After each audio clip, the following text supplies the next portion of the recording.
29 जनवरी 2025 बुधवार।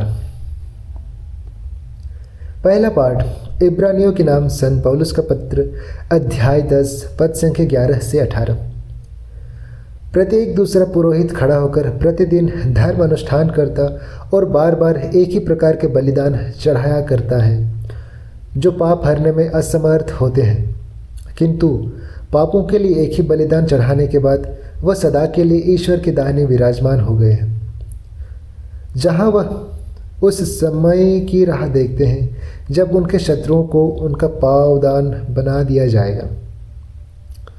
क्योंकि वह जिन लोगों को पवित्र करते हैं उन्होंने उनको एक ही बलिदान द्वारा सदा के लिए पूर्णता तक पहुंचा दिया है। इस संबंध में पवित्र आत्मा का साक्ष्य भी हमारे पास है। पहले वह बोलता है, प्रभु ये कहता है, मैं उनके लिए एक विधान निर्धारित करूंगा, मैं अपने नियम उनके मन में रख दूंगा और मैं उन्हें उनके हृदय पर अंकित करूंगा। और उसके बाद वह फिर कहता है, मैं उनके पापों और अपराधों को भी याद नहीं रखूंगा। जब पाप क्षमा कर दिए हैं तो फिर आप में आपके लिए बलिदान की आवश्यकता नहीं रही। यह प्रभु की वाणी है। ईश्वर को धन्यवाद। संत मार्कुस के अनुसार आज का पवित्र सुसमाचार अध्याय 4 पद संख्या 1 से 20। ईसा किसी दिन समुद्र के किनारे शिक्षा देने लगे और उनके पास इतनी भीड़ इकट्ठी हो गई कि वह समुद्र में एक नाव पर जा बैठे और सारी भीड़ समुद्र के तट पर बनी रही। उन्होंने दृष्टांतों में बहुत सी बातों की शिक्षा दी। शिक्षा देते हुए उन्होंने कहा, सुनो, कोई बोने वाला बीज बोने निकला। बोते बोते कुछ बीज रास्ते में गिरे और आकाश के पक्षियों ने आकर उन्हें चुग लिया। कुछ बीज पथरीली भूमि पर गिरे जहां उन्हें अधिक मिट्टी न मिली। वे जल्दी ही उग गए क्योंकि उनकी मिट्टी गहरी नहीं थी। सूरज चढ़ने पर वे झुलस गए और जड़ न होने के कारण सूख गए। कुछ बीज कांटों में गिरे और कांटों ने बढ़कर उन्हें दबा दिया, इसलिए वे फल नहीं लाए।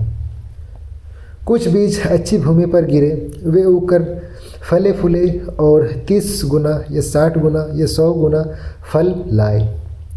अंत में उन्होंने कहा, जिसके सुनने के कान हो वह सुन ले। ईसा के अनुयायियों और 12 ने एकांत में उनसे दृष्टांतों का अर्थ पूछा। ईसा ने उत्तर दिया, तुम लोगों को ईश्वर के राज्य का भेद जानने का वरदान दिया गया है। बाहर वालों को दृष्टांत ही मिलते हैं, जिसे वे देखते हुए भी नहीं देखते और सुनते हुए भी नहीं समझते। कहीं ऐसा न हो कि वे मेरी ओर लौट आए और मैं उन्हें क्षमा प्रदान कर दूं। ईसा ने उनसे कहा, क्या तुम लोग यह दृष्टांत नहीं समझते? तो सब दृष्टांतों को कैसे समझोगे? बोने वाला वचन होता है जो रास्ते के किनारे है, जहाँ वचन बोया जाता है। ये वे लोग हैं जिन्होंने सुना है, परंतु शैतान तुरंत ही आकर यह वचन ले लेता है और उनके हृदयों में बोया गया है। इस प्रकार जो पथरीली भूमि में बोए जाते हैं, ये वे लोग हैं जो वचन सुनते ही उसे प्रसन्नता के साथ ग्रहण करते हैं, किंतु उनमें जड़ नहीं होते और वे थोड़े ही दिन दृढ़ हो रहते हैं। वचन के कारण संकट या अत्याचार पड़ने पर वे तुरंत विचलित हो जाते हैं। दूसरे बीज कांटों में बोए जाते हैं। ये वे लोग हैं जो वचन सुनते हैं, परंतु संसार की चिंताएं, धन का मोह और अन्य वासनाएं उनमें प्रवेश कर वचन को दबा देती है और वह फल नहीं लाता। जो अच्छी भूमि में बोए गए हैं, ये वे लोग हैं जो वचन सुनते हैं, उसे ग्रहण करते हैं और फल लाते हैं, कोई 30 गुना, कोई 60 गुना, कोई 100 गुना।